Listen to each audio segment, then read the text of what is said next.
Hello, Internet. I am Sir Valfius, and today will be some Death Stranding.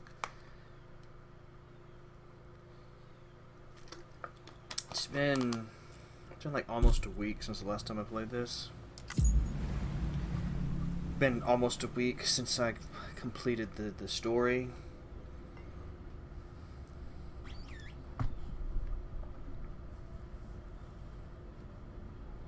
Oh dang, so that's how that works. Okay. But yeah, today we're gonna be reading some lore, and then I'm gonna be just doing post-game stuff and trying to make sense of it all.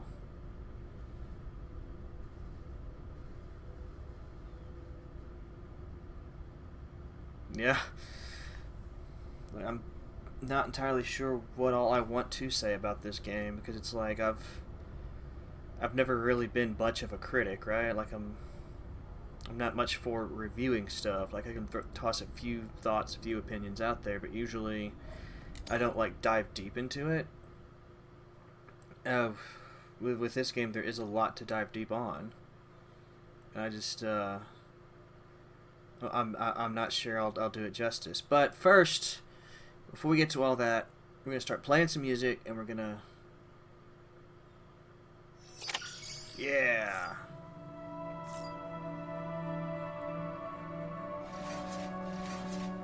This game is so... Dude, let me do. Norman.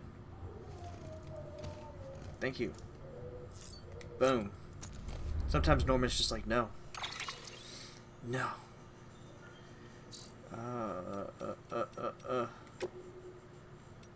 Got like...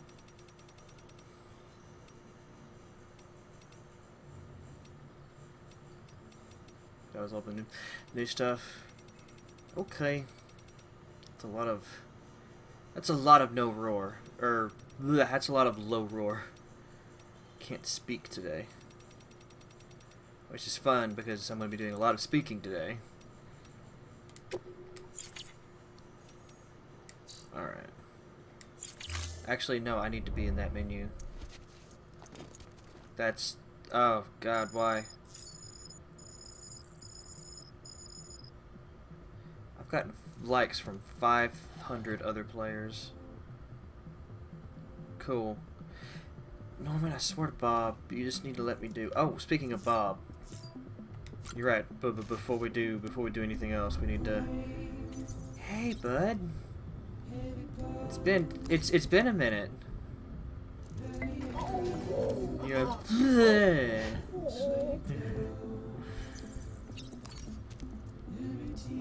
All right, Lou. I'm tired now. I don't know. I think Bob's a better name.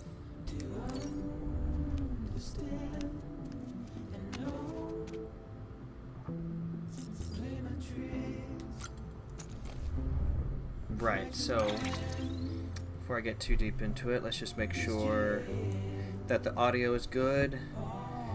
Maybe I'll lower the music just a little bit. Yeah, that should be fine. Today, we're not reading email. We're not... Don't even know how much of this is... Like, surely most of that 80-something or whatever it was is tips. I mean, there's a lot of lore I need to read, but if I'm reading like 80-something interviews, I'm just, my throat's gonna be dead by the end of it. Especially since I'm gonna be like trying to approximate some of the voices.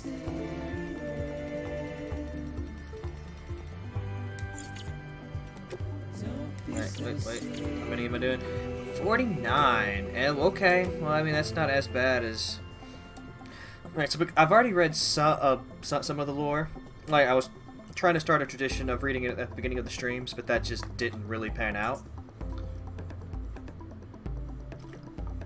So... Here we go. The situation after the first Death Stranding incident. There was a series of huge explosions. Well, not so much a series, they were simultaneous, worldwide. The global comms infrastructure was shot to hell, but we salvaged what we could and tried to make sense of what had happened. It didn't seem like much at the time, but it was a hell of a lot better than what we have now. Anyway, the government figured the whole thing was a terrorist attack at first. We'd been dealing with a lot of those back then, but it didn't take long to see that this was something else. The craters left by the blast were bizarre. There was no rubble, no dust even, which led the scientists to rule out meteor strikes. There was trace neutron radiation, alpha rays, but we knew it wasn't nukes either. Oh. Sorry, I thought you already downloaded your update game.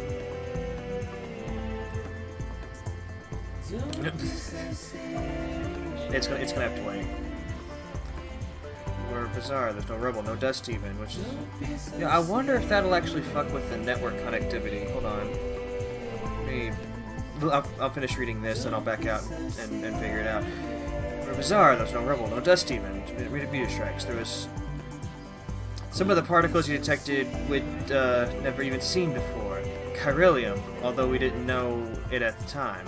The more we studied them, the more our scientists came to the same conclusion. These were the results of annihilation events. It was right about that time that chiral clouds started to form, and after that, all communication with the outside world went down for good. Alright, so I'm gonna actually back out of this. Maybe. I need to save that I read that. I'm an idiot. Forgive me, chat. System save. Cool.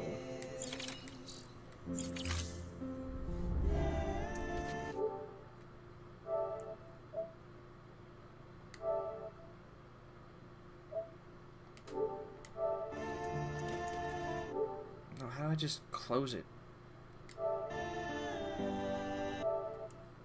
God, this is close after. Okay, there we go. Sorry, I forgot how to PlayStation. Downloads.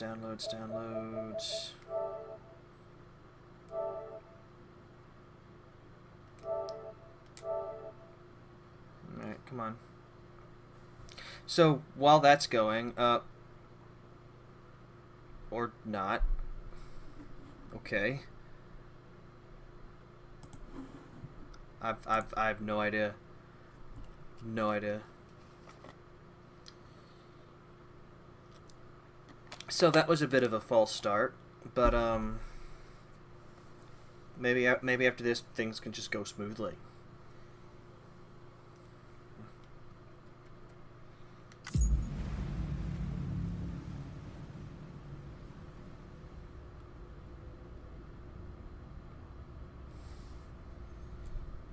Maybe.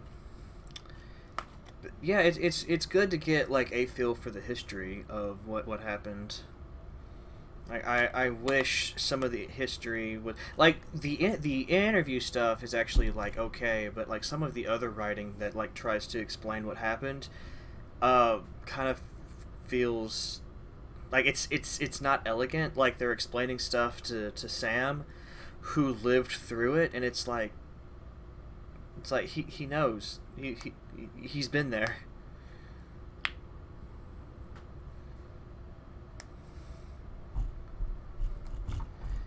But like at least this interview stuff, you know, at least like at least in my mind, like that last interview I read, at least that's like talking from a point of view that may not be common knowledge. Whereas that dude at the beginning of the game talking about how the Death Stranding poked us full of holes and then the porters became important. Like I feel like Sam would know that. All right, we need to get the music back going. So we're gonna listen to this again, just because I just like Low Roar's music. Like I think it's pretty great.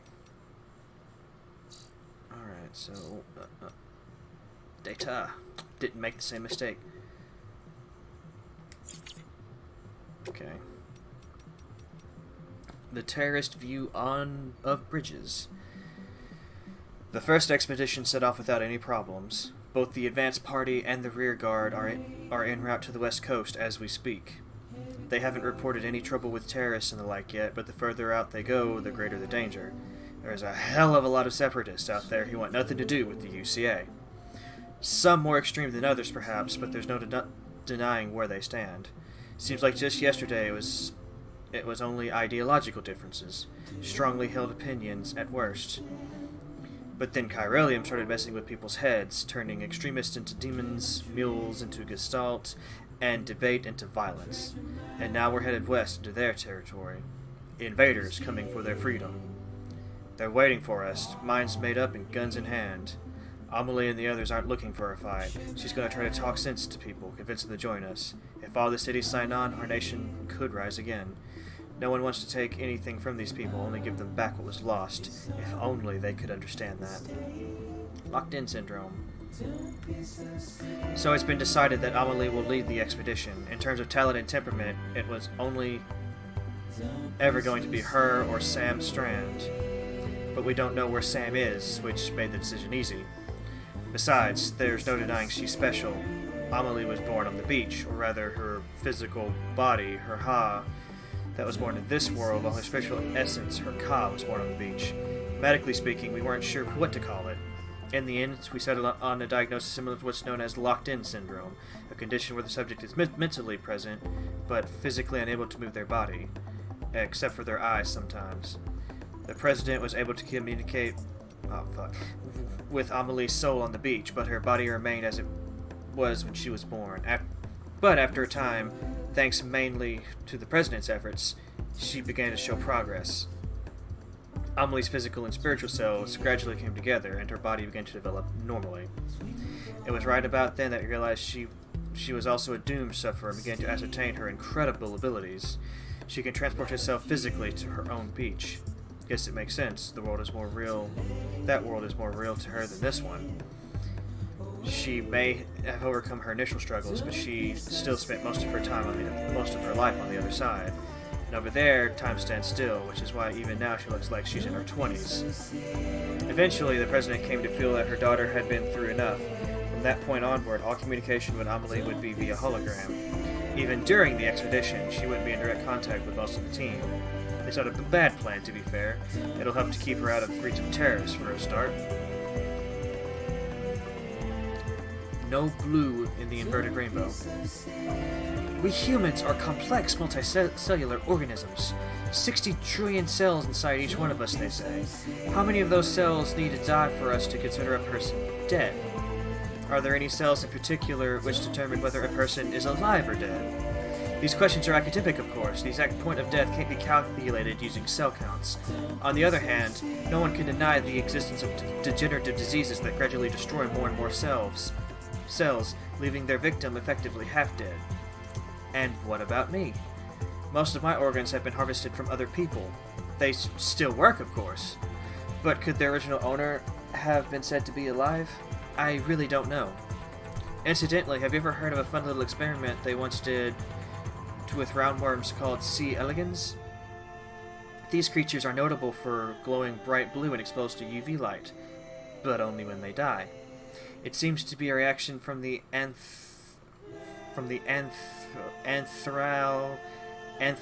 acid within the organism, and it's known as death fluorescence.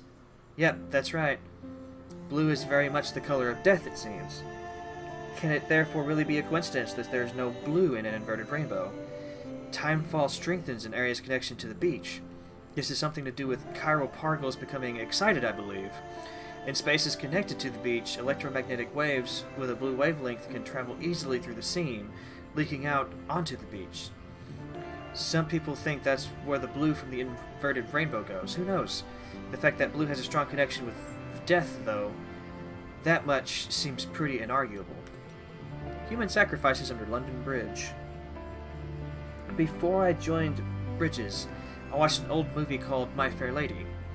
It's about a flower girl, Eliza, a real cockney from old London.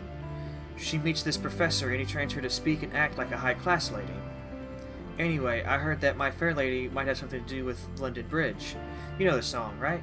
They start out trying to build it back up with wood and clay, and they finish with gold and silver. There was a reading of the film that said Eliza symbolized the bridge or something along those lines. But that reminds me of a far more sinister theory, that the fair lady in that song is actually an immurement, a sacrifice buried alive in the foundations of the bridge to keep it standing. God only knows if there's any truth to it. Oh, and have you seen The Shape of The Shape of Water? It's another movie with a heroine named Eliza. But this Eliza can't speak. She's mute. And it's not about teaching a girl to behave properly. It's just a good old-fashioned love story. If you get the chance, you should definitely check it out. Shape of Water, directed by Del Toro, which the facial stuff for Dead Man came from, like the face scan that they put on his character. I think they got another person to motion capped and obviously voice act, but I just love that, like, all of these actors, or all these characters that are played or at least modeled after these actors, are advertising the actors or director's stuff. It's very transparent, Kojima. Alright, Hartman. The Evo Devo unit. It seems a rather significant breakthrough that has been achieved back at headquarters. They have successfully integrated an Evo Devo unit into the chiral printer. In case you're not familiar with the term, Evo Devo refers to evolutionary development biology. Your genes, mouse genes, dinosaur genes, the genes of every living being are virtually identical, and yet we developed into such radically different organisms. Thus, a question arises. Why did such disparate life arise from the self-same building blocks? Evo Devo was the field of study that sought to solve that mystery, to lay bare the secrets of evolution. Before the advent of Evo Devo, it was thought that in order to reconstruct a dinosaur, we would require a sample of its DNA.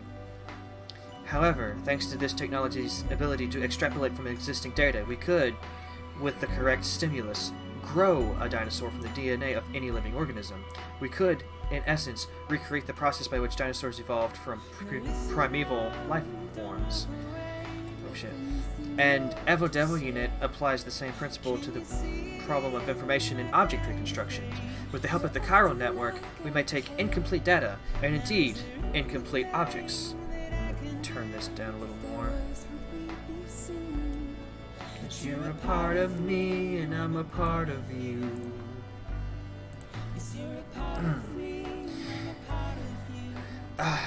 This data can then be fed into a chiral printer, et voila!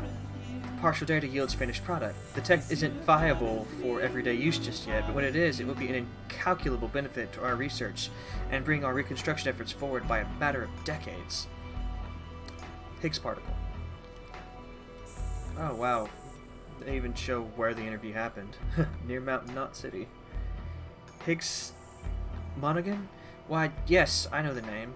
The former leader of a private courier organization, as I recall, which served a large region in the West, and was instrumental in providing continued support to people living there. But as we were so far apart, Bridges struggled to maintain any measure of influence over their operations. It probably didn't help that the separatist movement has always enjoyed strong support in that territory. In the wake of growing violence by the demons, we were shocked to learn that Higgs himself was at their head. What to make of this strange development? Why on earth would a man who once commanded a group devoted to American Reconstructionism suddenly pledge himself to the cause of American destruction? His name only compounds the insult. Have you ever heard of the Higgs particle, also known as the God particle? It is associated with the Higgs field, that which gives all other particles their mass. Without it, atoms would fly apart, and matter would not exist as we know it. In other words, its very presence prevents mindless destruction. Cosmic irony indeed. Chiral clouds and timefall. Why do chiral clouds form? Why does timefall occur? And why does it herald the manifestation of BTs? These are questions we still struggle to answer. As we now know, BTs are beings formed of something akin to antimatter. Their first appearance coincided with the Death Stranding. Prior to that point, it is believed that there was very little in the way of antimatter present in our world at all. But we've since learned that this was far from the case, for even before the Stranding, antimatter was all around us. I discovered a scientific paper on the subject entitled on antimatter and clouds. According to the paper, the gamma radiation generated by lightning strikes can trigger the formation of positrons, and indeed, particles of antimatter can be detected inside regular rain clouds. The mechanisms by which they are formed are not fully understood, but the mere existence of this phenomenon is enough to suggest something intriguing. Chiral clouds contain chiralium, yes? Well, what would happen if gamma radiation were to act upon them in the same way as it does in regular clouds? Could chiralium, excited by gamma radiation, exacerbated minute distortions in space-time, somehow loosening the seams that connect us to our beaches? And if so, when the excited chiralium mixes with timefall and descends to the ground below, could the entire region beneath the clouds become much more strongly connected with the beach as a result? This could well explain why BTs appear in areas prone to timefall. Furthermore, if the antimatter we previously thought did not even exist in any measured quantity on Earth were, in fact, present in such commonplace phenomena as the very clouds above us, would this not lend credence to the theory that BTs, beaches, the world of the dead, all of these things may have existed long before the Stranding? Too much of a theoretical leap? Perhaps.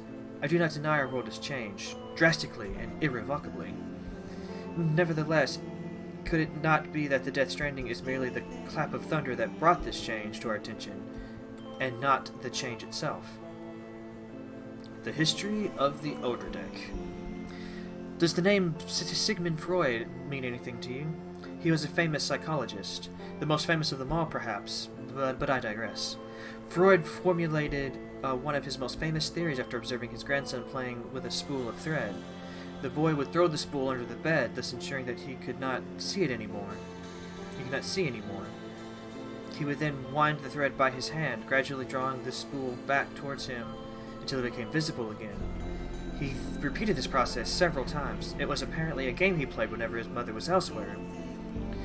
Freud proposed that the process of concealing and rediscovering the spool was a coping mechanism, a way in which the boy could put his mind at ease. You see, the boy was in control of the spool. He could make it disappear and reappear at will. This helped him to comprehend his mother's absence not as something sudden and irrational, but as something controlled, and therefore not a cause for concern. A novelist named Franz Kafka later coined the term for this spool of thread, Odradek. However, he conceived it as an object capable of speech and autonomous movement, a mysterious being neither alive nor dead. The Odradeks we use are perhaps not so different. These interfaces through which we experience our BB's perceptions of their surroundings are not unlike spools of thread, a connection between our world and the other side, the living and the dead, human and BB. Near-death experience. Until relatively recently, death could only be studied from the perspective of an external observer, as the experience of one's own death could not be communicated to another. A collaborative investigation of the phenomenon was fundamentally impossible, but through the examination of subjects in near-death states and the cataloging of their experience, we have at last been able to bring the scientific method to bear on this most final of frontiers. Even those in a state of so-called brain death exhibit signs of consciousness. What could this possibly mean? Moreover, why do some on the brink of death report out-of-body experiences? Pardon me. Furthermore, why do so many of those who have such experience describe the same sensations of being beckoned toward a distant light? Many have argued that these commonalities were evidence of an objective reality, of a place beyond life. If nothing else, they at least suggested that death was not an instantaneous change of states, but a process. The beach has since proven much of this beyond a doubt, and the dead rising again as BTs through necrosis demonstrate this process in action. A place beyond life is no longer a theoretical possibility.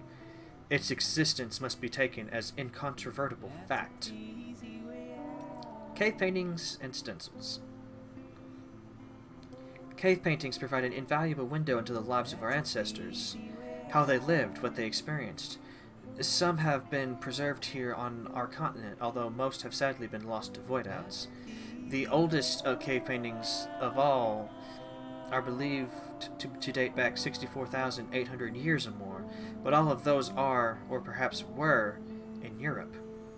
What's become of them, I wonder? Have they too been obliterated in annihilation events? If not, are the caves containing them now infested with BTs? Does Europe still exist even? One cannot help but worry that these vital records have been forever lost to us. But I digress. These first paintings were likely made by the Neanderthals. They were crude depictions of creatures such as deer, bison, and horses, interspersed with stenciled outlines of large hands. Some assert these are the signatures of primeval painters. But could they not also be depictions of BT handprints? Could our ancient relatives have been trying to tell us something, or issue a warning? Or is that perhaps one flight of fancy too far? BTs and void outs. The following conclusions are largely derived from a handful of eyewitness accounts. While I could advise anyone to take them with a grain of salt, I still believe they are worth sharing. BTs pursue their prey through a multi-step process. In the first, they begin searching for a target. The handprints left behind is evidence of this behavior. Upon detection, one or more BTs will attempt to seize their targets and drag them towards a much larger entity. To clarify, however, a void out does not occur at the point of contact between the giant and the human, but only once the human has been subsumed into the giant's body. We think this may be because this is the only place where antimatter is present within the entity. It goes without saying that BTs are entirely different from any creatures that are of this world, and we have much to learn about them still. One thing is for certain, however, we must come to understand them, else we may never overcome the existential threat that they pose.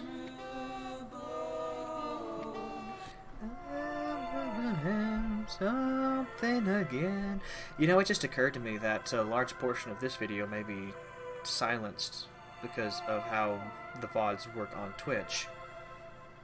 If nothing else, I might have to put these on YouTube anyway, at least for a time.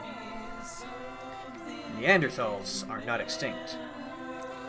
Both Neanderthals and Homo sapiens are believed to share a common ancestor in the form of Homo heidelbergensis, but there are clear differences between the two. Neanderthals were brutish and brawny, well equipped to hunt large animals and survive in colder climates, whereas Homo sapiens were slender-limbed and only capable of hunting smaller prey. But as millennia passed, Homo sapiens learned to create tools and hunt in packs. The Neanderthals, who actually had that's a typo. The Neanderthals, who actually had larger brains than the Homo sapiens, also fashioned tools of their own, but these were crude in comparison and developed little over 200,000 years. Perhaps because these simple-minded beings favored small family units, so that even if a breakthrough occurred, it was unlikely to be shared with others. This isolation, more than any other factor, seems to have led to their decline. Homo sapiens, meanwhile, conceived religion, with which large numbers of individuals could be bound together in service to a common cause. Strength in numbers also made their communities more resilient to famine and other calamities. In other words, Homo sapiens grew stronger through interpersonal connections, by creating what came to be called society. If we persist in our divided state, we risk losing this hard-won unity and dooming ourselves to the Neanderthals' fate. We will dwindle and die, apart and alone. But history holds another intriguing lesson. Homo sapiens did not disdain Neanderthals. The two species even intermingled on occasion. Our DNA retains vestiges of our ancient cousins even now. So you see, while the species itself might disappear, its genetic legacy may yet endure. Hartman's theory of evolution. The evolution of life on Earth can be described as the evolution of consciousness. When the first vertebrates clambered out of the oceans and onto the land, their consciousness expanded to process a new realm that lay before them. But their development did not end there. Their eyes moved from their flanks to their fronts, that they might comprehend the depth of the world. Mammals formed groups, increasing their chances of survival. Eventually they came together in communities, and then larger societies. In order to preserve and maintain these structures, humans developed a perception of time. And in order for societies to outlast the lifespan of an individual, we conceived of an afterlife, and a future beyond ourselves. Alas, the Death Stranding threatens to undo all our progress. Consider the chiral network, which incorporates the beach, where time does not exist. Or consider timefall, which rapidly accelerates the degradation of that which it comes into contact with. How can our sense of time, honed over millions of years, remain intact when we must cope with such irrational phenomenon? If that is but the tip of the proverbial iceberg, we are growing apart, retreating into isolation, and gradually losing our place within society. I would even go so far as to say our conceptions of reality are under threat. How could they not be, when our very eyes deny the invisible BTs that stand before us? The Stranding has warped our consciousness in every sense. If the evolution of life on Earth is indeed akin to the evolution of consciousness, then what is happening now is undeniably a regression, is it not? There is one caveat, of course. Some of us are now far more aware of death than we ever were. That is what Dooms has given us. For me, therefore, Dooms is not merely a biological change. I prefer to think of it as the means by which I have achieved a new form of consciousness. Furthermore, I hope and believe that this new awareness of the other side is humanity's trump card as we seek to defeat the Death Stranding. Umbilical cords in Devonian-era fossils. An article from an old scientific journal was recently brought to my attention. It predates the Death Stranding and concerns the discovery of a 380 million-year-old fossil, one from the Devonian period, to give the period its proper name. It was a fossil of a fish, and in its womb was a child connected to its mother by an umbilical cord, no less. The species? Materpisces attenboroughi. Borogi. Sorry, guys. It's a placiderm, an extinct class of armored marine creature that used to live in seas the world over. Unfortunately, most were wiped out during the Devonian era, right around the time of the second of the Big Five, in fact. As you may be aware, one of the key foci of my research is the link between creatures with umbilical cords and mass extinctions. Once this area is connected to the chiral network, it is my hope that we'll be able to piece together more data that will help us learn more about the link between umbilical cords and the Death Stranding. Bridge magnet in the Earth's mantle. Bridge magnet is a mineral found in the lower part of the Earth's mantle. It was named in honor of the Nobel Prize-winning physicist Percy William Bridgman. Bridge magnet comprises 38% of the Earth, but because it is only found deep beneath the surface, it is very difficult to acquire any samples for analysis. As luck would have it, however, a material with the same properties was discovered inside a meteorite. Before the Death Stranding, of course, meaning that a certain amount of research has already been conducted into this mysterious mineral after a fashion. From this, a theory has been advanced positing that bridge magnet contains a certain amount of chiralium that was absorbed into the mineral at the moment of the Earth's creation. If this theory is true, then it may go some way to explain the curious tar that has been observed to bubble up from below ground. Furthermore, if chiralium does indeed come from the other side, as we suspect, then it would follow that it has been linked to ours from the very beginning. In essence, the heart of the planet could be likened to the world of the dead. How appropriate, given that chiral clouds bind us to the surface forevermore. None may ascend to heaven when they die, for our final destination lies beneath our feet. Ashes to ashes, as they say. About the Dreamcatcher. There is a psychological framework which posits that the human personality is comprised of various strands. Our inner minds, our outer characters.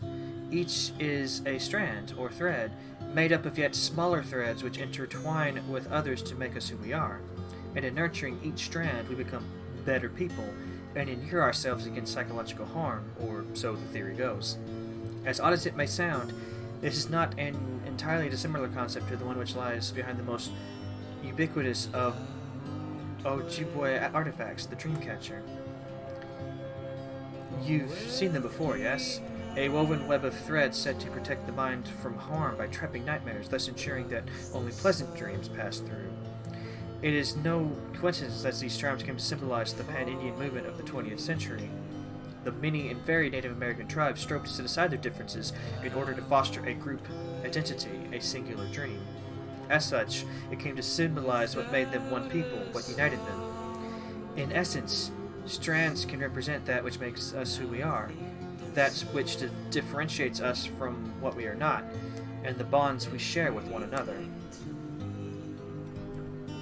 Quipus? Oh, Quipus. Quipu means knot in the Quechua language. Objects given this name were used in ancient Incan society to record and transmit information. And yes, Amelie just so happens to wear one. The Inca would pass Quipu from one place to another via a network of messengers known as chasquis.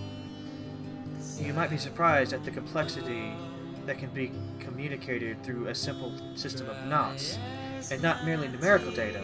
It is said that whole histories could be contained in these intricate webs. Some theories suggest that they were ascribed magical properties too. Certain combinations of knotted numbers were thought to encourage the dead to sleep peacefully in their graves, for example.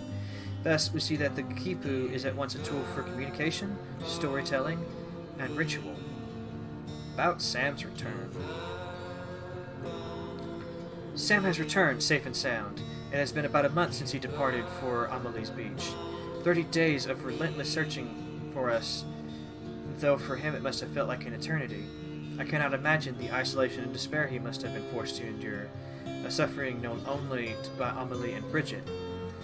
Sam has told us about the extinction entity and how it granted humanity a reprieve, but beyond that he is reluctant to speak. Well, we shall not put any pressure on him. Frankly, I expect we would struggle to comprehend anything else he tells us. Suffice it to say that the last stranding has been avoided, even if its precursor has forever reshaped the world. Thousands and thousands of years from now, should intelligent life walk the earth and find our fossils, we will likely conclude that Homo sapiens died out in the sixth extinction. Perhaps, if we are lucky, they may even find records we leave behind. Still, we cannot hope to guess how much they will understand about who we were. After all, their intelligence will not be like ours. Theirs will be a different understanding of the world, of the universe, different forms of existence, different conceptions of what it is to be alive. These invariably lead to different conceptions of what it is to die. But it matters not if they never understand who we were. All that matters, in my opinion at least, is that they know that we were here. King Midas and the Chiral Crystals. Rumors have been circulating regarding a man who calls himself King Midas. Unlike his namesake from Greek mythology, however, this gentleman does not turn all he touches to gold. Instead, he claims the power to wield chiral crystals at will. The stories suggest that he gained the powers as a result of experiments involving organisms which possessed a similar ability. I am of course aware of the existence of microbes that could melt and condense gold, in effect extracting it from ore deposits. But this is the first I have heard of any organism that can do something similar with chiralium. These organisms are apparently akin to cryptobios, as well as the coral that is found in the sea, in that they exist outside of time. If this man truly managed to harvest such organisms, then it is an extraordinary achievement which could lead to untold possibilities.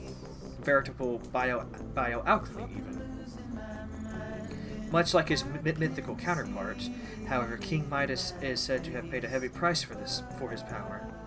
Indeed, his body has turned into a mass of particles, a side effect of crystallizing all the chiralium with which he came into contact. It is said that the only evidence of his existence are 2 golden handprints he left behind. Now, I must temper this rather dramatic story by stressing that no microbes capable of the previously described ability have been detected. As such, I suspect the king is nothing more than an urban legend, the kind of story spun by dreamers in a world where chiral crystals are rare and precious and can only be collected from perilous, timefall-soaked places. Perhaps we could even consider it a morality tale. The moral being, of course, being that greed is never good, whether one lusts for gold or for chiral crystals. It is, however, a remarkable coincidence that, not long after I first heard talk of this modern-day King Midas, I also started to hear rumors concerning a man wearing a golden death mask. Might the two be related? Who knows? Bridges needs more Homo ludens. I have already spoken at length about the new varieties of man that have emerged in the wake of chiral pollution and from the resulting phobias. Homo demons, Homo gestalt, not to mention those touched by dooms. This much is common knowledge. I, however, would posit that we could further categorize the humans of this day and age.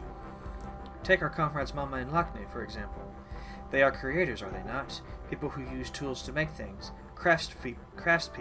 Homo faber. Considered dead men. One who looks the dead in the eye every day. One who takes their organs as his own.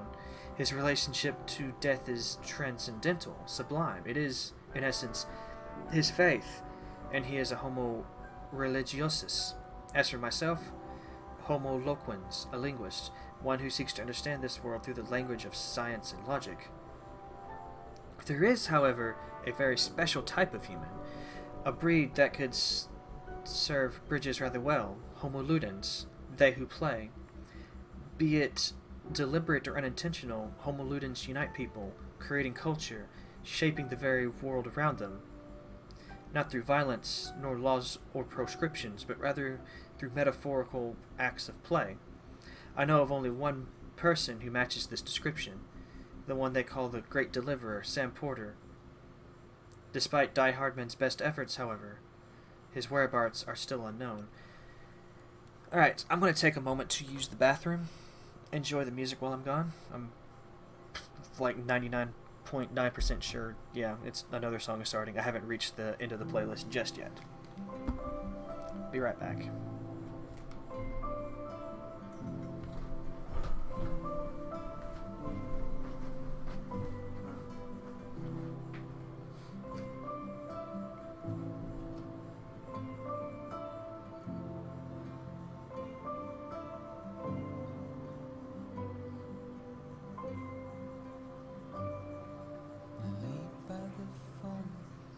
There's no answer at all, no reactions of bullshit replies. The words you'd said and the colors you'd sent, well, they got lost somewhere along the ride. I can breathe, but I forget sometimes. I'm alive, but I'm paralyzed.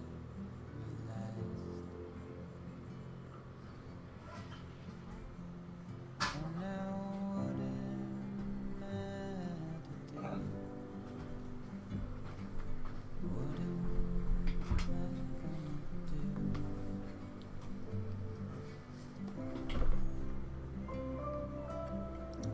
do? The Chiral Network 2.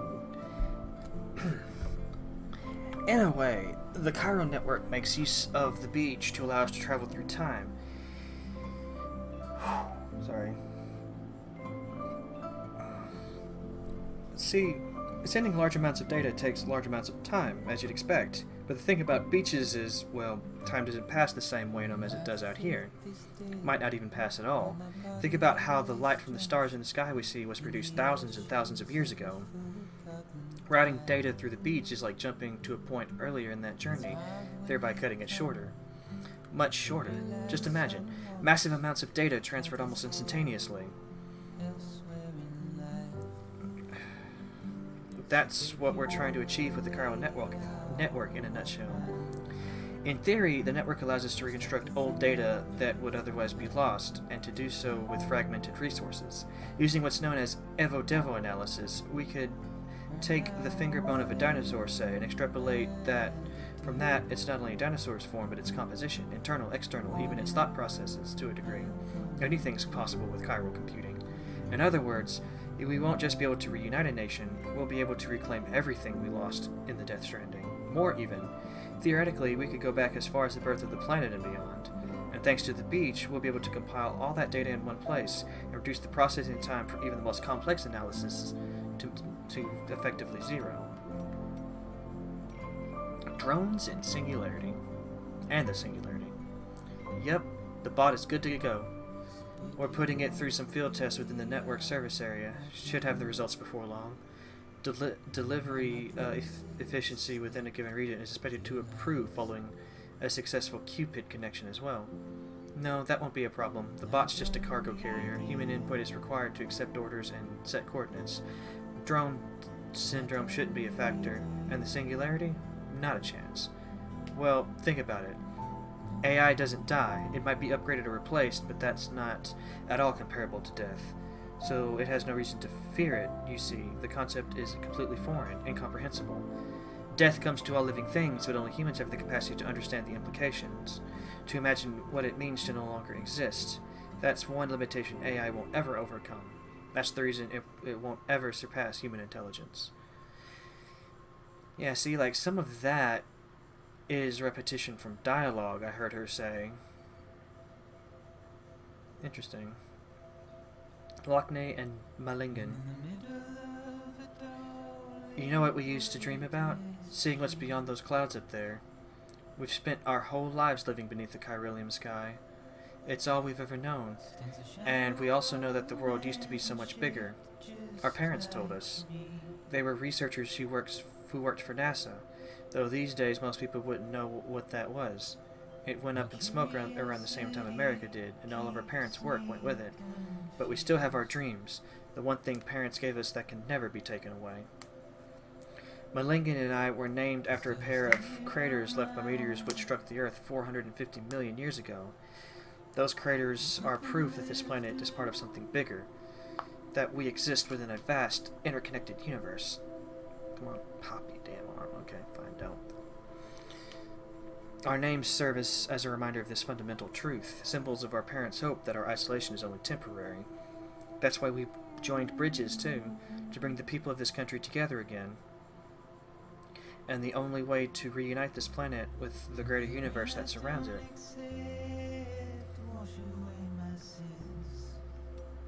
Preppers. When I was a little girl, my father told me that preppers were people who decided long ago that they couldn't trust their nation to be there for them anymore, that the bonds between us had grown weak long before the Death Stranding. We once had a network spanning the whole wide world that could send items from anywhere to anywhere, that connect anyone with anything. But still we were isolated. Still we were alone. Some liked it that way, and even wanted more. They wanted walls along their borders, wanted to turn away refugees and outsiders. Some even wanted new nations all their own. They began to see the state as an enemy of their freedom, not a protector of it. The ones most far gone, they couldn't trust the country to defend them. If something went really wrong, war, terrorism, natural disaster, you name it. So they built shelters and stocked full of supplies in preparation for the worst.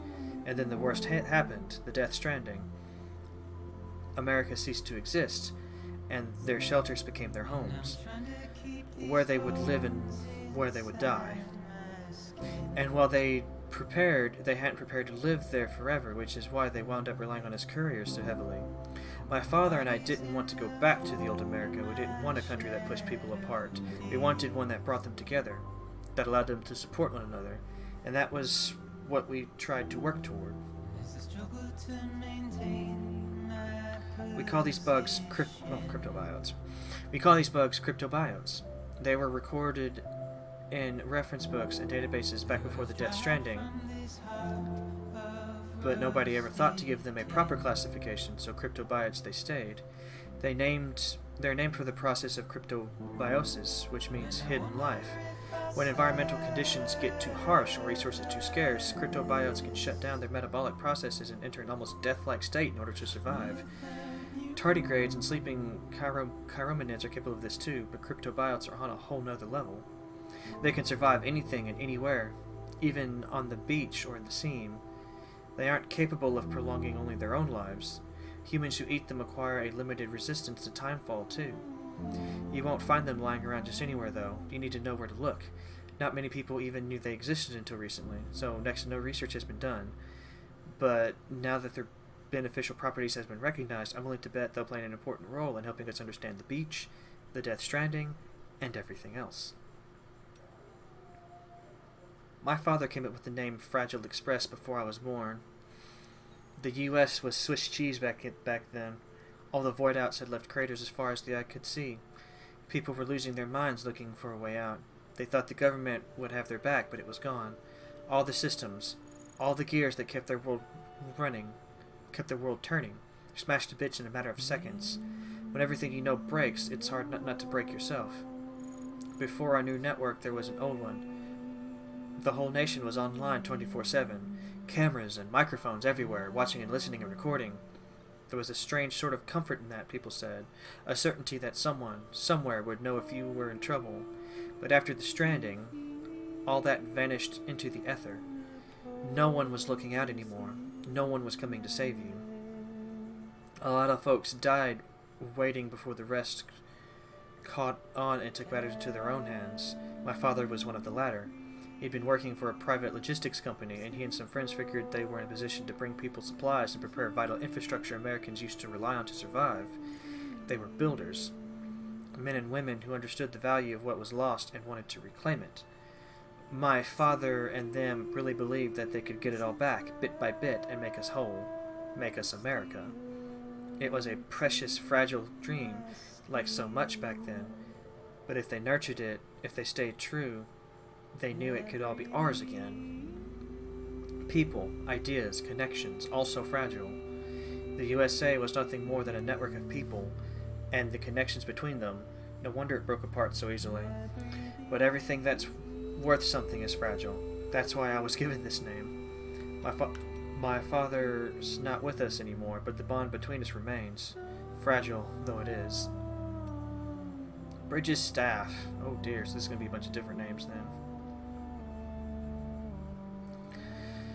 It's been about a year now since we came here with the rear guard. The first folks through did us the favor of setting up the chiral relay and patching things up before we arrived, so we're doing alright. Not so sure about everyone else though. The folks back home sounded kind of freaked out. We don't even know what's going on in Central or Capital, let alone how Amelie and the others who kept heading west are doing. But something doesn't feel right. What's more, a lot of the guys have developed some kind of agoraphobia, like the thought alone of going outside scares the shit out of them. See, the distro centers and way stations around these parts here aren't like the ones back east. They're much more isolated, out in the middle of nowhere. Can't help but feel cut off from the world. And there's not a lot of staff on hand either, which means you often have to do the work of two guys, which can make it that much lonelier too. And then you factor in the terrorism rumors. Also, it's just me, or does it feel like there's more mules out there these days? Don't get me wrong, I know they're not out to get us, all they want is our cargo, right?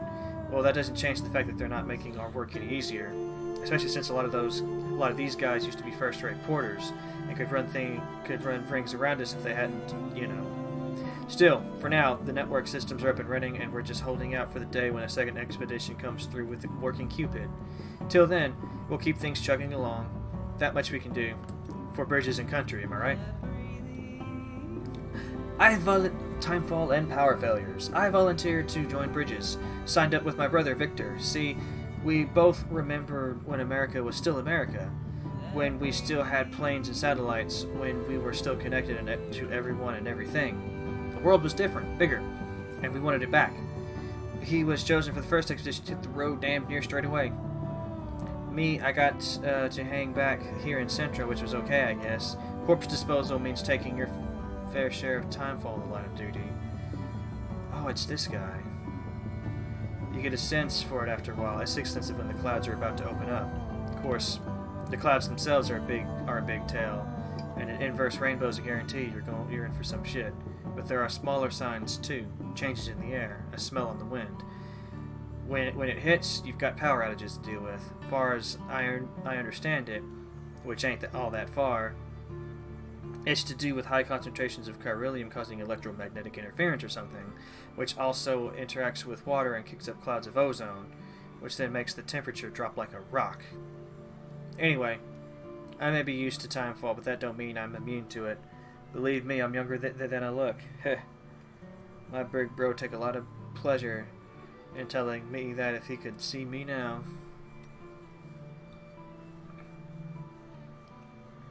When I first laid eyes on the lake here at Ground Zero, I was blown away by the sheer size of it. I'd never imagined anything could be so huge. This was just after the Death Stranding, and not many people had seen the critters up close yet. Back when I was still living with my parents and my brother on the East Coast, an explosion like nothing the world had ever seen tore a gaping hole in the heart of America.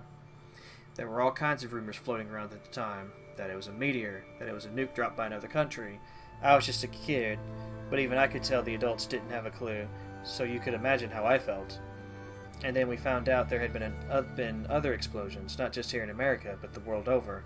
By the time we learned they were void outs, what void outs were, the country was pretty much gone. But hey, that was then and this is now, and things are looking up. I just got told my kid brother's still alive. Where it is, he's heading up a corpse disposal team in capital Knot City. Handled his shit well enough to get picked for the second expedition. 3 more years and he'll be out here with me. Can't wait to see him again.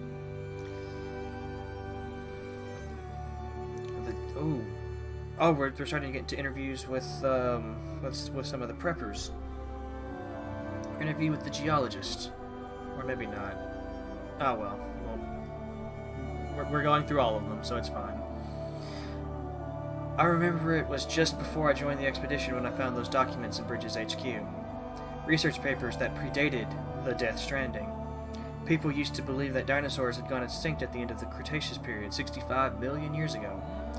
But when this fellow investigated various locations where late Cretaceous dino fossils had been found, he came to a startling conclusion that there was hardly any evidence anywhere on Earth that supported the theory that dinosaurs had survived until the end of the Cretaceous.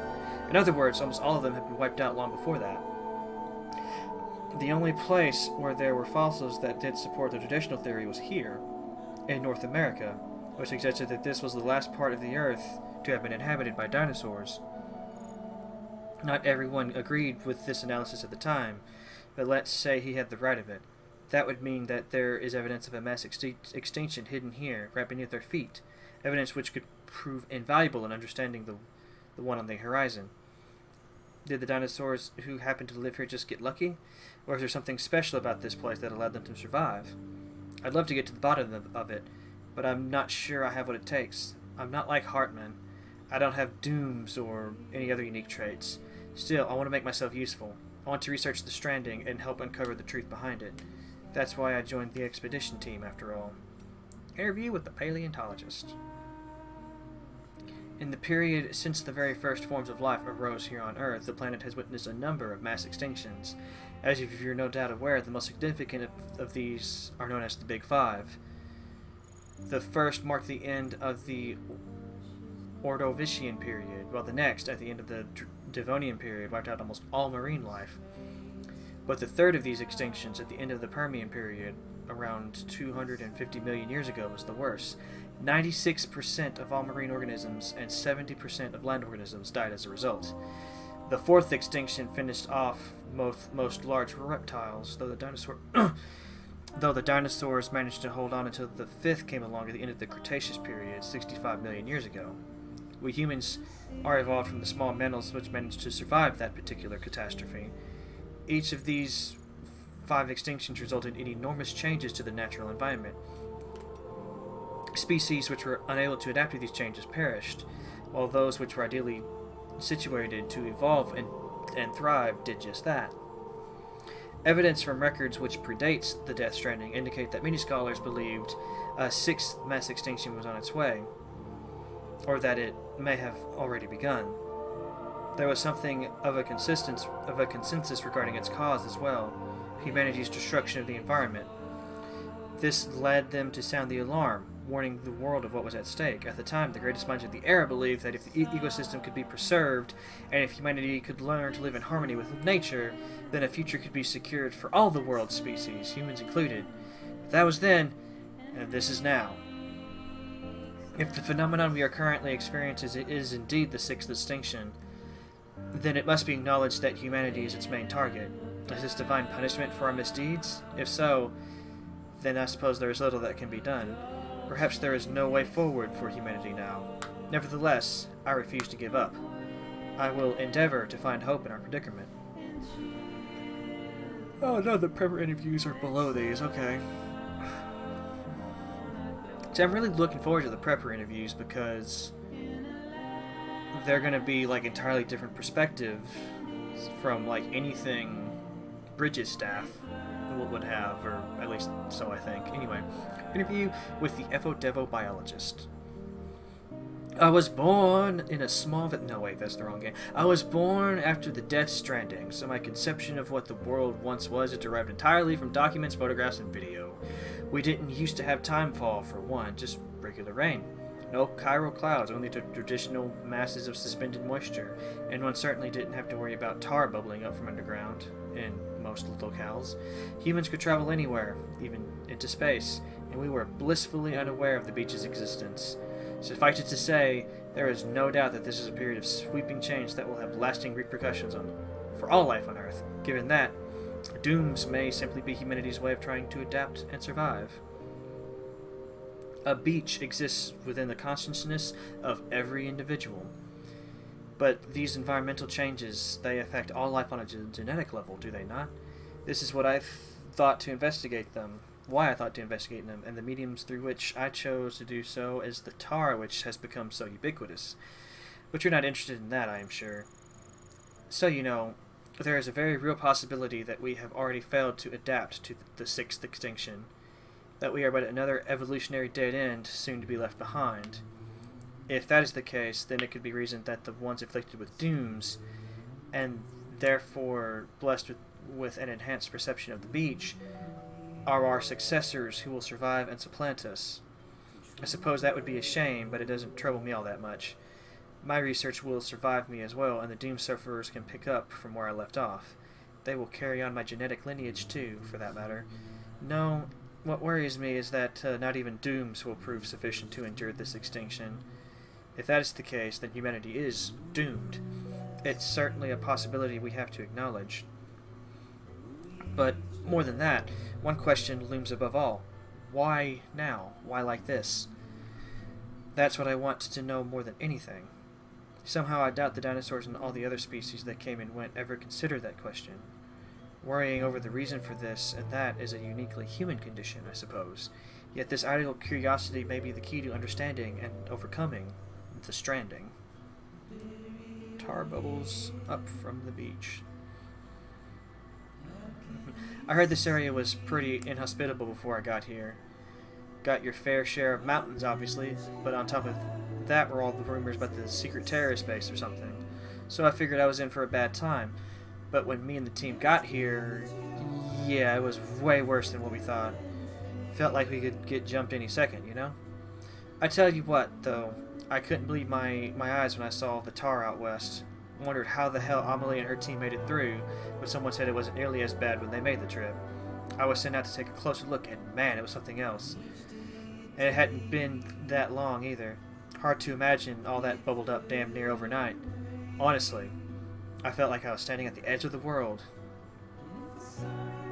We don't know much about the tar, except that it wasn't around before the stranding, same as timefall and chiralium. There's some speculation that it might be some byproduct of the beach, and that if you could somehow retrace the flow, you'd end up there. But that's all theoretical stuff. Right now, we've got a practical problem to deal with. One of the chiral relays we built is at risk of going under any moment. We don't have the manpower to relocate it yet, but we should once the second expedition shows up. Whether we can wait that long is another question, though.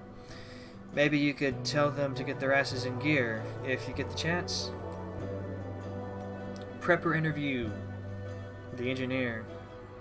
My horizons aren't exactly broad. That said, I'm not completely cut off from the outside world. So I just noticed all the stuff going on the map in the background. The icons. Oh, I wonder what that's about. Anyway. I knew that what Bridges was, and that they were trying to rebuild America, but when you're living down here, it's hard to see how that's got anything to do with you and yourself, am I right? My folks holed up in this shelter after the Death Stranding, had a kid and raised him in their slice of paradise, and together we lived off whatever Fragile Express was kind enough to bring our way. They told me tales about the good old days, but I've never had much of an imagination. Couldn't see how a country long gone was any concern of me and mine. Far as I figured, if Fragile Express was happy to keep bringing us stuff, we didn't need anybody else, and we certainly didn't need America, whatever that even was. One day, I was looking at a part of this, for this machine my dad put together. He was an engineer too, and I noticed something Said "Made in the USA" right there in tiny print. Got me to thinking that America might not exist anymore, but the stuff Americans build is still around, making our lives a little bit easier even now. You could say the old country lives on in its works, kind of like how my folks live on in me. They, died a while back. Anyway, if they were American, I guess that makes me American too, and maybe this shelter is a part of it all. Once I realized that, I started pouring my heart into rebuilding stuff to help you guys put the country back together. Terrorists posing as fragile couriers. The terrorists have been at it again lately. You heard, right? About how they've been sneaking in and out of cities disguised as fragile express couriers? We'll have another disaster on our hands at this rate. But it's not like we can just cut them out. We need Fragile's people to keep on doing what they're doing. We rely on those guys for a lot, though maybe we shouldn't. I hear they're transporting weapons now. Why'd they be so stupid, I can't imagine. Spreading shit around that kills in a world where the dead are ticking BT time bombs? Sure, terrorists are a threat, and mules are royal pain in the ass, but what genius figured escalation was a way to go when we all know where it leads? We need weapons, no tools that can take down the bad guys without killing them. And we need the hardware in circulation gone yesterday.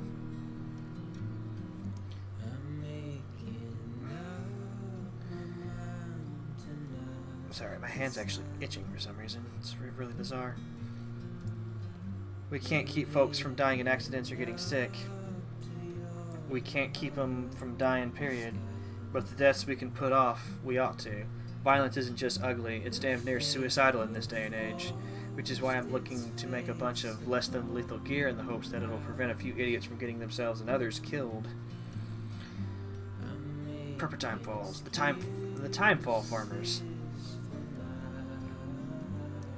Me, I used to be an ecologist. Amelie thought highly of me and my wife's research into timefall's effects on plant life. She was the one who suggested it could be used to boost agricultural production. See, timefalls radically alter the ecosystem of the entire continent. Obviously, I know, just as it's obvious we're powerless to stop it. So we had the idea of trying to use it to our advantage instead, make the environment better, not worse. Easier said than done, though. Take void-out critters, for example. Local chiral density is generally higher in their vicinity, which correlates with increased timefall. With all that exposure, you'd think they'd turn lush and green again before you know it. Unfortunately, it doesn't quite pan out that way.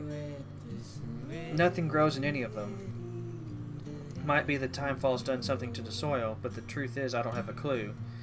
Which was one of the reasons why me and the missus were conducting a research. Gotta say for the record that it hadn't crossed our minds that timefall could be used to help grow food. That idea was all Amelie. So credit where it's due. The junk dealer. Incredible, isn't it? This hourglass. See how the sand flows upwards? Got chiral particles in it. That's why it moves like that. And look at the shape of the glass, so elegant, so delicate. Just like the girl who made it. Hard to believe it's even in this world. But it was made by human hands, alright. Crazy, isn't it? No wonder everyone in South Knot knows her work. You can imagine how I felt when she gave it to me. I guess you could say it was a thank you present. She'd asked me to fix something for her, and this is what I got in return. You know, I've done jobs for all kinds over the years, but none of my other customers ever did anything like this for me. Most will just toss you a couple of likes, and that's the end of it. Don't get me wrong, there's nothing wrong with a like or two, it's just, this was different. The moment she gave me this hourglass, I knew I wanted to be with her. Never happened, though. Ain't cut out for love and relationships, don't have what it takes. Other people kind of scare me, to be honest. Still, even if we can't be together, at least I'll have this hourglass. The photographer. Oh, we also have Higgs's journal? That'll be interesting. It wasn't that long ago that we moved to this shelter, the three of us. Before that, we used to live in the city. Oh, this is actually the photographer's mother. Interesting. Before that, we used to live in the city until my husband said we had to leave. He was so insistent, and I didn't have any choice but to go along with it. I couldn't take care of our daughter by myself. He said he was sick of city life, and I can't say I don't understand that at all. I mean, timefall may not have been an issue, but BTs or be teased, but I can see how a safe and comfortable life might become suffocating. Our daughter might be happy and healthy, but we're the exception.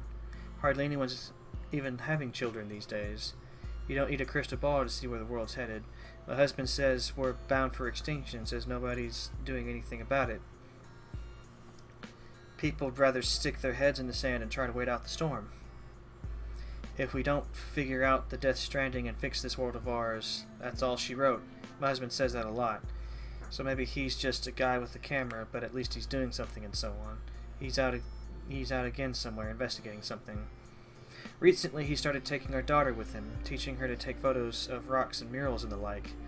I'm glad they're spending time together, and I know it's good for her education, but I still hate it when they go out and leave me here to wait and pray that they come home safe and sound. Go with them. I mean, I know it's dangerous out there, but go with them. The mountaineer. People aren't meant to stay cooped up inside or live in one place forever. It's not natural. Exploration's in our DNA. The great outdoors is where we're supposed to be. You know our ancestors started out in Africa, right? Well, they didn't just stay there, did they? They wanted to try and find a better life, a better home. That's why humanity spread across the planet. And as we've traveled, we've evolved. Little by little, we've grown tougher and smarter. Even our immune systems have become stronger, but if we stop moving, stop exploring, all that stops too. We stagnate as a species, maybe even regress. That's why we can't hole up in the cities. There's a whole universe beyond those chiral clouds that I'd love to explore someday. But if that's not possible, then I want to at least get as close as I can. Climb the biggest mountains, go as high as I can go, and try to see what lies beyond. And I want to do it with the love of my life, the world-class mountaineer who showed me the beauty of this place, my guiding star. Together, there's no peak we can't summit. The spiritualist. No one has been able to explain the Death Stranding, and I doubt that anyone ever will. Certainly not with science. Science is only suitable for observation, measurement, objectivity. You can observe and measure as much as you like, but it will bring you no closer to an understanding. Sometimes you need to expand your minds and open your heart, seek the souls of the dead, listen to the waves on the beach. In antiquity, there were no barriers between the realms. People freely moved between the earth, outer space, and the world of the dead. What are myths and legends if not records of those journeys? My research has only confirmed this. The pyramids of Egypt and Mesoamerica, the Nazca lines, Stonehenge, all gateways built by humans in order to access the beach. Surely you can see that the wisdoms of the ancients has never been more relevant. Oh boy, Higgs. Right here on there. My first memories of looking up at the ceiling of our shelter as a baby bawling my eyes out. All of a sudden, the hand of God comes into view, blotting out the steel sky. Daddy lifts me up, not gentle, but not hard. Shouts some stuff, but it's all gibberish I can't make heads or tail of. He ain't my real daddy, though. That one died before I was born, and Mama soon after. A disease or something, I don't know. My brother took me in, whisked me away from that shelter reeking of piss and death, and brought me here. Daddy number 2. He never really took to it. He was an ugly, violent man, full of anger and with nowhere to go. Tried to love me in his own way, but I don't know if he ever had it in him. Daddy told me our shelter was our world, and I believed him. I grew up thinking no one but us two existed. Then, when I got a little older, I started asking questions. Simple questions about where the food came from, that kind of thing. Got smacked upside the head for my troubles, but try as he might, he couldn't beat the curiosity out of me. One day, I peeked at his monitor. It was the first glimpse I'd ever caught of the outside world. I pestered Daddy about it, and you bet I caught holy hell for it. But I wore him down, and eventually he came clean and admitted there was a whole world out there, soaked to the bone by timefall and overrun by demons that eat me up. It occurred to me later that this fear-mongering probably got my mama killed, filling her head with his hysterics about the dead walking the earth and the only safe haven being 6 feet under.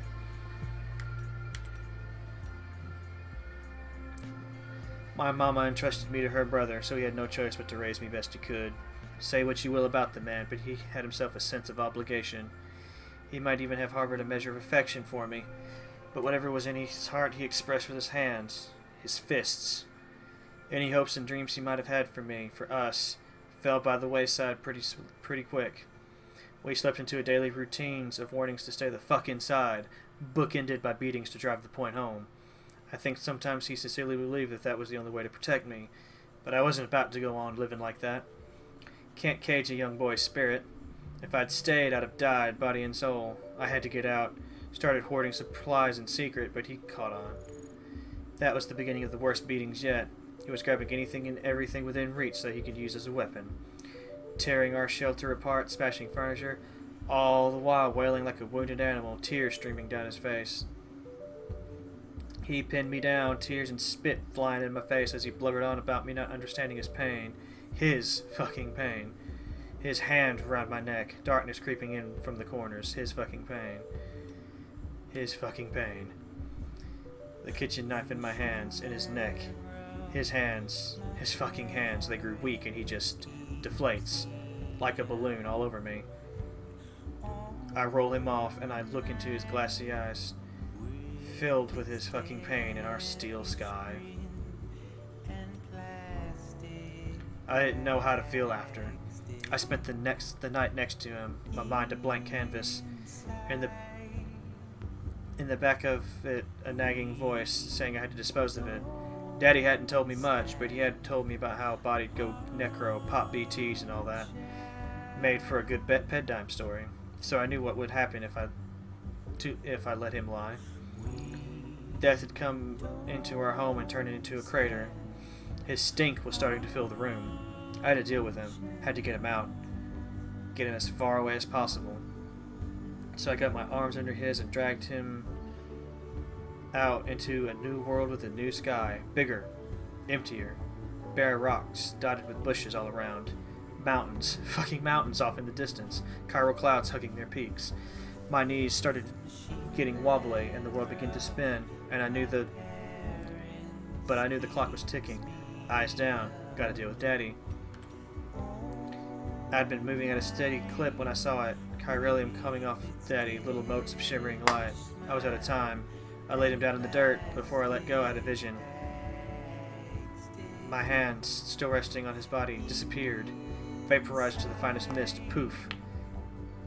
And then I felt another presence, a BT, coming slow but sure, like it'd been walking since the beginning of time. Daddy's keeper. That was the first one I sensed, but it wasn't the last. For a long while after, I remained awakened to their presence, a sixth sense, Daddy's parting gift to me. Over time it'd fade, but I knew how I got it, and I knew how to get it back. All I needed was another body, and I got real good at making them. Death for life, theirs for mine. A fair exchange. An asexual world.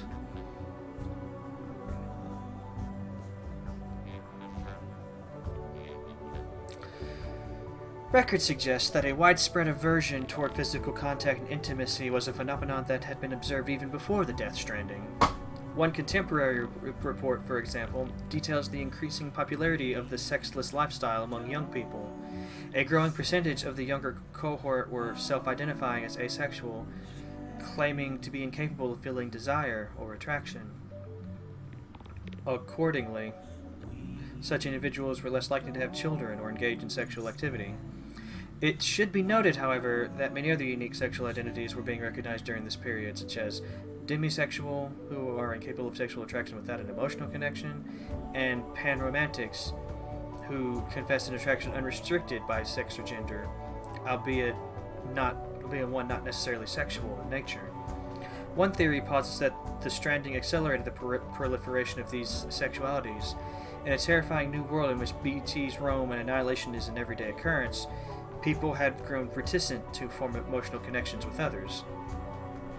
Although there has been no measurable decrease in human fertility, the birth rate has nevertheless dropped dramatically. Incidents of sexual harassment and assault have also seen a sharp decrease, which seems to suggest that sex could not be further from our minds, for better or for worse. I must preempt myself by admitting that I do not have any empirical data with which to support the following claim. That said, it is my contention that, based on the aforementioned observation of others, the vast majority of the population could be categorized as asexual. You you think that thing Fragile carries is an umbrella? I can see why you jumped to that conclusion, what with the shape and all, but you're wrong. If it's any consolation, I thought it was an umbrella too at first. It's actually some kind of navigational device that Fragile came up with herself. I won't pretend to understand the theory behind it, but I'm told it factors chiral density across beaches and plots coordinates for her jumps. Fragile's got some kind of dooms that lets her move from beach to beach. The way she tells it, she kind of clears her mind and lets her powers do the rest. Maybe it's something similar with the spikes on her suit. When Fragile senses chiralium concentrations, they pop out. I'm not sure if she'd be able to tell otherwise. It's like an unconscious reaction. The spikes only retract when chiral density decreases. But who knows? Names and theories are just ways of coping with things we don't really understand. Same with visual indications of the intangible, maybe. All I can say is that Fragile's umbrellas and spikes seems to help her hone her powers. From the report on the Void Out in Manhattan #1. Who the hell? Those were the doctor's final words. At the time, no one knew to who he was referring, and to be fair, there were more pressing issues at hand. The doctor in question was a surgeon specializing in C-sections. The procedure he was undertaking at the time, however, was slightly unusual in that he was operating on a mother who had been declared brain dead 7 months into her pregnancy. She had been placed on life support, but since her blood pressure was decreasing and the fetus was showing signs of bradycardia, the decision was made to operate. Because the procedure was broadcast to medical researchers on a closed circuit network, we are fortunate to have the record of what took place. Per the footage, the incision was made without incident. The plan was apparently to remove the fetus from the wound and immediately place it in NICU, where it would receive the necessary care. Prior to this, the surgeon would of course have to cut the umbilical cord. This was the moment that changed everything. The moment the surgeon's hand touched the cord. In that instant, he uttered his infamous last words. Who the hell? #2. Following the number of tests and experiments, the conclusion was reached that this incident was an annihilation event brought about by the doctor's contact with whatever, or whomever, he had seen upon touching the umbilical cord. Though it eventually became apparent that a doctor had been referring to BTs, at the time no one could explain the underlying cause of the incident. Some later theorized that if the same condition, brain-dead mother, fetus, umbilical cord, could be recreated, then BTs could be detected and the mystery of the Death Stranding would be solved. Indeed, this was a theoretical basis upon which the government's own experience and investigations would be conducted. They called the fetuses they used bridge babies, and the experiments became known as the BB experiments. Soon after the government's program went underway, the tragedy of Manhattan occurred.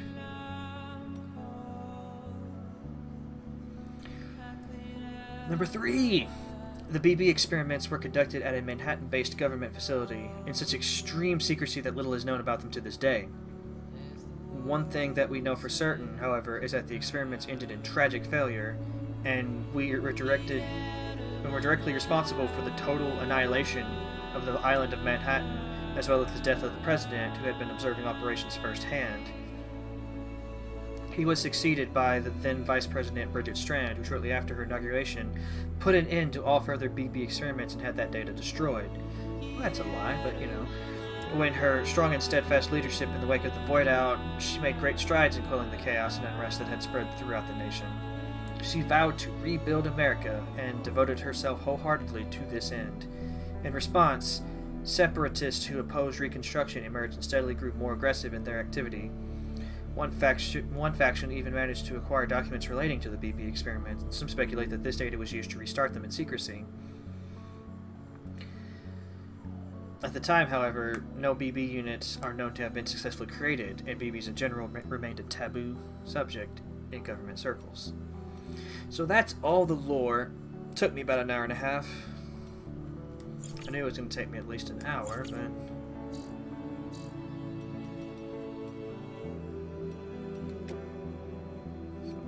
Patience. Didn't even get through all of the...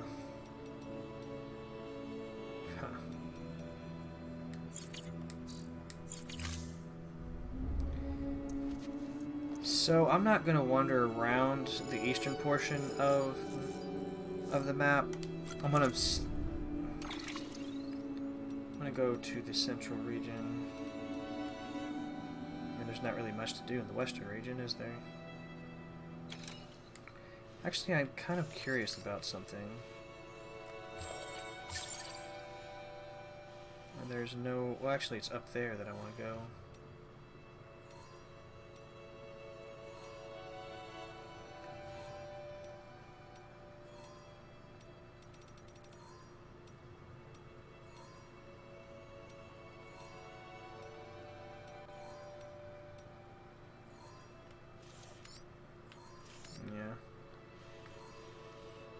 I see some people have been working on the roads.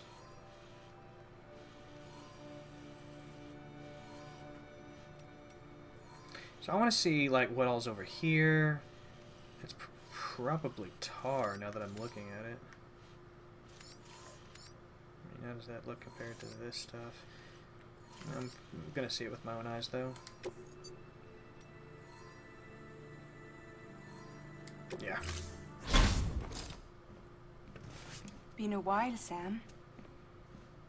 It's good to see you. Remember how to do this? You need to close your eyes and picture your destination.